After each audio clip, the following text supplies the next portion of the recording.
And here's another great example of, in this case, this was the left who managed to fuck things up. So it's not just the right that screws things up in that country, it's the left as well. So in this example, I went there and I offered to bring Google Loon, myself and Google.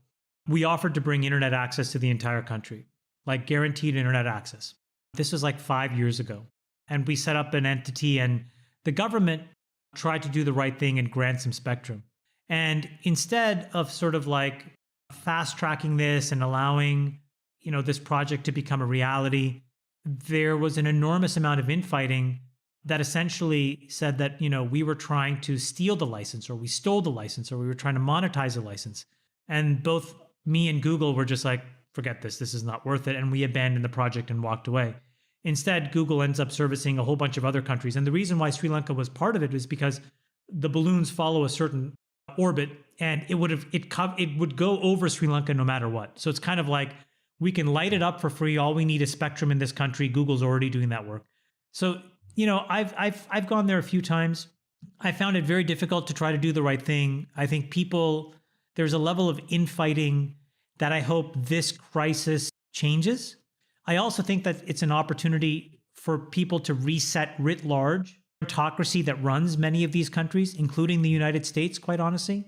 There is an opportunity. There are some, of my friends who I think may emerge in the next few weeks, who are very well-known people in that country who literally want to, step one, remove most of the executive power from the presidency, make it a true, parliamentary style system with an empowered prime minister and empowered elected officials, and let the country run and fix itself, deprioritize some defense spending, deprioritize the growth of the public sector, reprioritize the growth of the private sector. I hope they're successful. I would love to invest, if given the opportunity, under those kinds of market conditions. And I would love to go back at some point. But my history with the country has been very fraught, because as I've gone to try to do the work, Friedberg, people are just haters.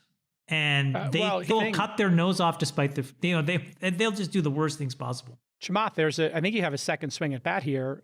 Only 50% or so of people in Sri Lanka have internet access. And maybe we could talk to our friend over at Starlink, and that could be an incredible mitzvah and changing thing there. If you get 100% of the country on internet, my God, that could change everything. And it seems completely doable. By the way, and this is the most literate country in the world. You have to understand, like, the people in that country, the human potential in that country is incredible. Okay. There are not developing countries like this that have this type of literacy, and the kindness of the people. These are incredible, hardworking people. But the elected class is some of the most inward, navel-gazing, corrupt people. And this is the opportunity for the young people of that country to wipe the slate clean with all of them and start over with some... I think, the literacy rate is 92% or something crazy there. It's very high. It's a highly educated, literate group of people.